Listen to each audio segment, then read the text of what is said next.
You can have the exact same creator produce wildly different results depending on the campaign concept. But what is a good campaign idea? So I pulled some of the very best influencer marketing campaigns from brands like Lovable, Beehive, Ahrefs, Wix, and others, and broke these campaigns down into formats that you can use for your next influencer marketing campaign. Like this campaign that Lovable did that was still earning brand mentions nearly 6 months later. One of my favorite influencer campaign ideas is the comedic skit. So several months ago, I saw this video that immediately caused me to stop scrolling in my feed. It turns out that this video is a sponsored video that Storylane did with comedic skit creator Tom Boston. And while it definitely got my attention, I was curious if there's actually an ROI on comedic skit content. And Storylane's head of marketing shared that while they don't have direct conversion data, the month that they ran these campaigns did correlate with their highest month of new MRR. And when I talked to other influencer marketers like Fiona, who was previously the head of influencer marketing at Zapier and now is at Gamma, shared that comedic skit content has been wildly effective for her. Entertainment content works really well for us. Like anything comedy related, skits always performs the best.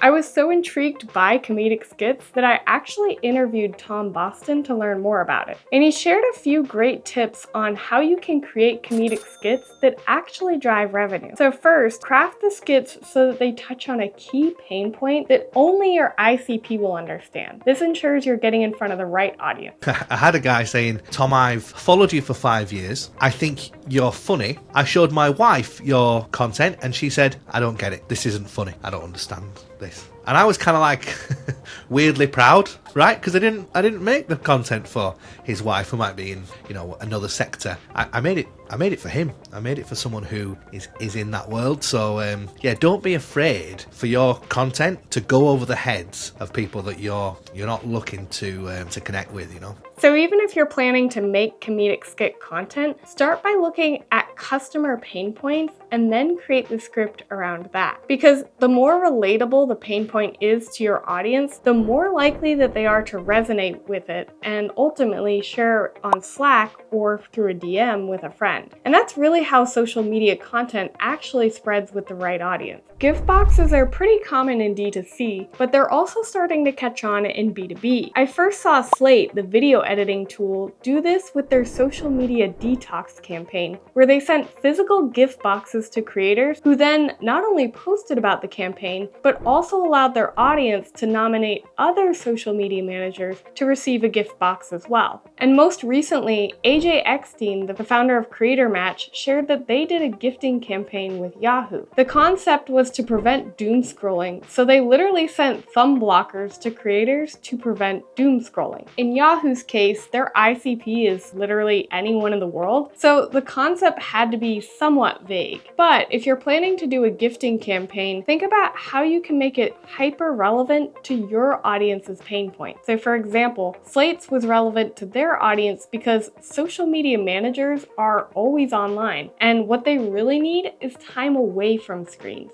Another great influencer campaign idea is sponsoring YouTubers to target relevant keywords. And here's why this is a great idea.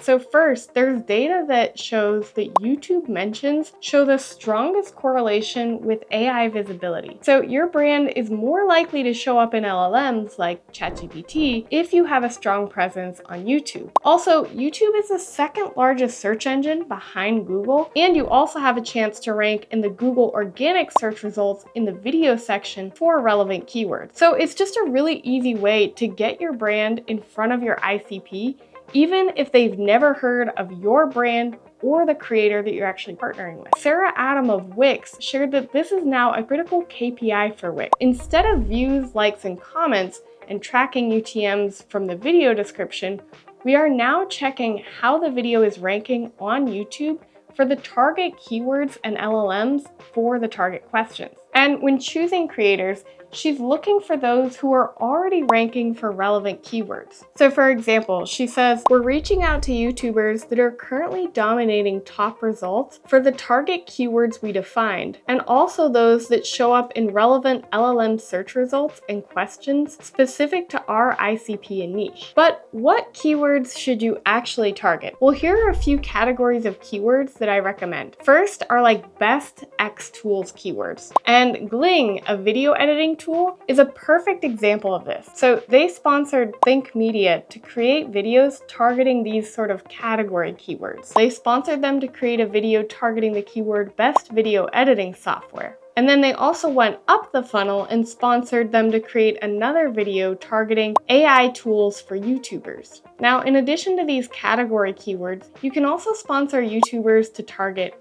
pain point keywords. So these are problems that your tool solves, and the YouTuber can essentially do a demo of how to use your product to solve that problem. And again, Gling did a sponsored video with Think Media targeting the pain point keyword, how to edit a YouTube video. And as you can see, the video essentially walks the user through how to edit a video using Gling. Another keyword framework that you can ask YouTubers to target are competitor comparison keywords. So this is something like competitor A versus competitor B, which is best. So for example, SEMrush sponsored YouTubers to do product comparisons of their brand versus SimilarWeb. If you're a newer competitor in the market, I'd recommend that you actually do a three-way comparison. So you would take the two top brands in your industry and then add your brand as well. And that way you get the traffic of everybody searching for SEMrush versus Ahrefs, and then you insert your brand into the conversation. The last framework I'll give you is case study or outcome-based topics. So these aren't really keywords, but rather they illustrate the outcomes that people can receive by actually using your product. And HeyReach is a great example of this. So they sponsored this expert to create a video on how he did 11 million in pipeline on LinkedIn. And then the video obviously walks through how he accomplished that using HeyReach. So it's not necessarily targeting a keyword, but it is targeting an interest-based topic that's relevant to their ICP. Another benefit of targeting YouTube keywords is that these videos will continue to earn views in the coming months as people search for these topics. And because these videos rank for keywords, they will reach more people than just the creator's audience. This next influencer campaign idea was one of the favorites of the former head of influencer at Lovable, and it's live events. So he shared a live event that they did in collaboration with a handful of influencers. We did an event with will.i.am from the Black Eyed Peas. Yo, what's up? This is will.i.am, and on September 25th, you need to be here at the FYI campus because we're gonna have a Loveify. Where we brought together 30 artists and 30 lovable builders, and we paired them. They never met each other before until that day, and they then built products, solving problems for themselves, the community, whatever that might be.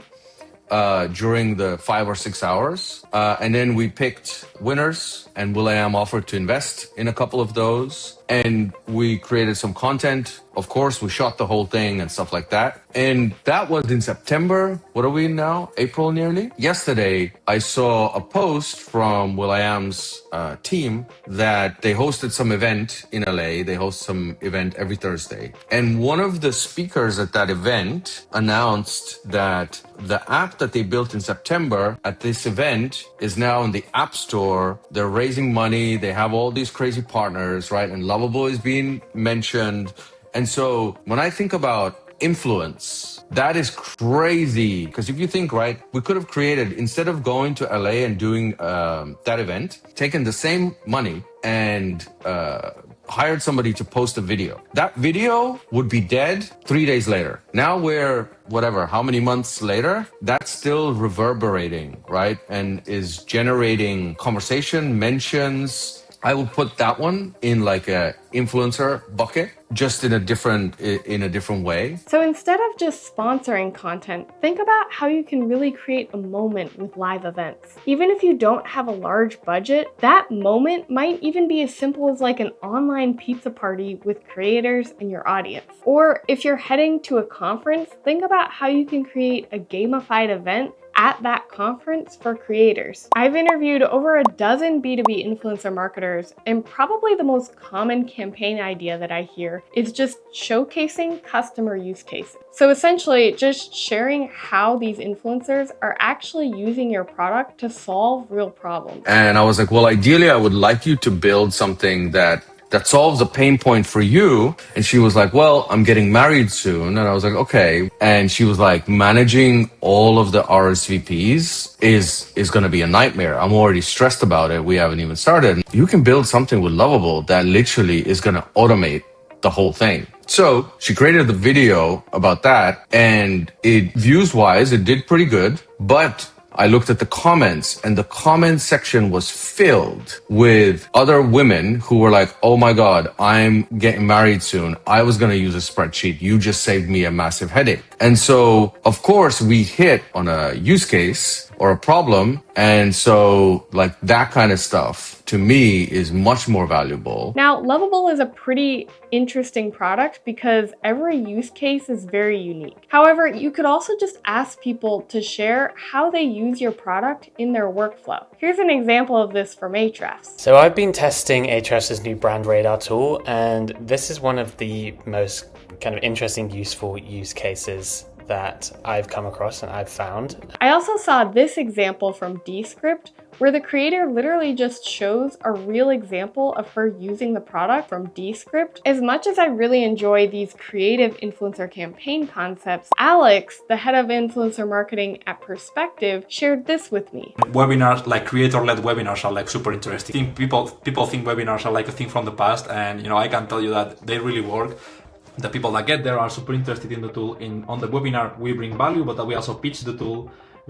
I think it's like a super interesting space to promote, and that works super well with a huge creator, right? Like you could do that, or then you could try to work with like 15 niche creators and make 15 posts and then boost those posts with thought leader ads, for example. There's so many ways that you can go that. So it really depends on like what's your style and what's your goal. And I saw that Synthesia is also doing a lot of creator-led webinars. And you'll see in the comments that they have a lot of interest from their ICP.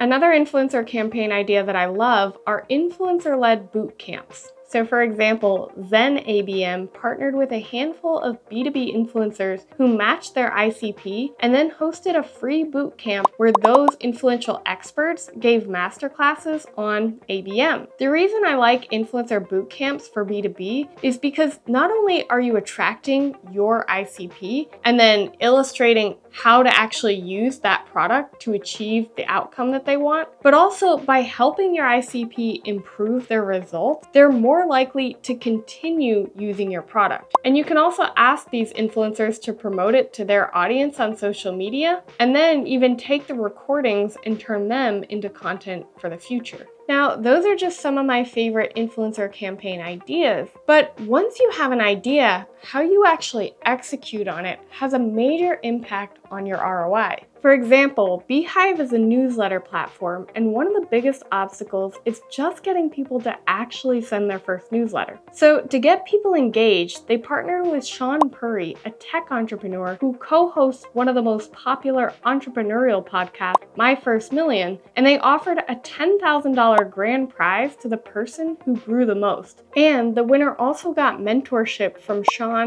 and the Beehive founder, Tyler. Now, I love this challenge because Sean is not only a popular creator, but he also grew and sold his own newsletter company. So you want to find a genuine expert in your niche who then also happens to have an audience, and then partner with them to do like a 2-week or 30-day challenge with a grand prize. I see a lot of companies partnering with influencers to promote research findings. This definitely can work. For example, I thought that Hootsuite's promotion of their research was pretty creative, and it really did earn a lot of attention. But I found that an even more effective way to partner with creators to promote research is to actually collaborate with them to create the data. For example, even though this wasn't technically an influencer partnership, the popular marketing influencer Rand Fishkin partnered with the AI visibility tracking brand Gumshoe to create a piece of research that answers the question of whether or not marketers should actually track AI visibility. So having Rand lead the research research really made it a lot more trustworthy, especially among Rand's audience. And it also helped Gumshoe earn a lot of visibility among the marketing community. Another reason this research did so well is that it actually answered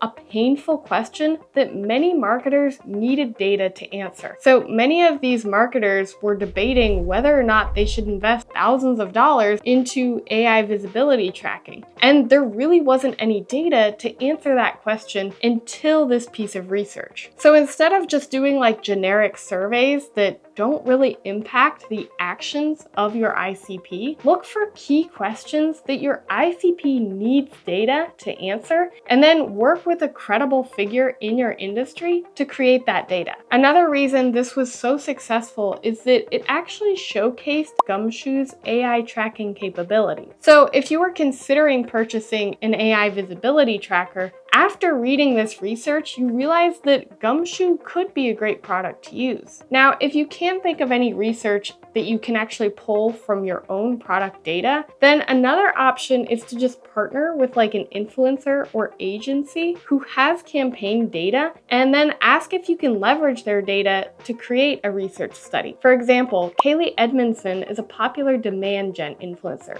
and she analyzed 12 months of her own client data and compared factors that separated the top performing campaigns from the lowest performing campaign. And the results are actually really useful findings that can help you increase the ROI of your future campaigns. So for example, she said, timing matters just as much as content. Accounts that received 3+ touches within 48 hours of showing buying intent converted 4 times better than those that received the same content a week later. So you could easily partner with an agency owner to do a collaborative survey like this. Another option is to ask that influencer to run a survey to their audience and then just sponsor it. So for example, she did a state of demand gen survey with her audience, and a brand could have easily sponsored this.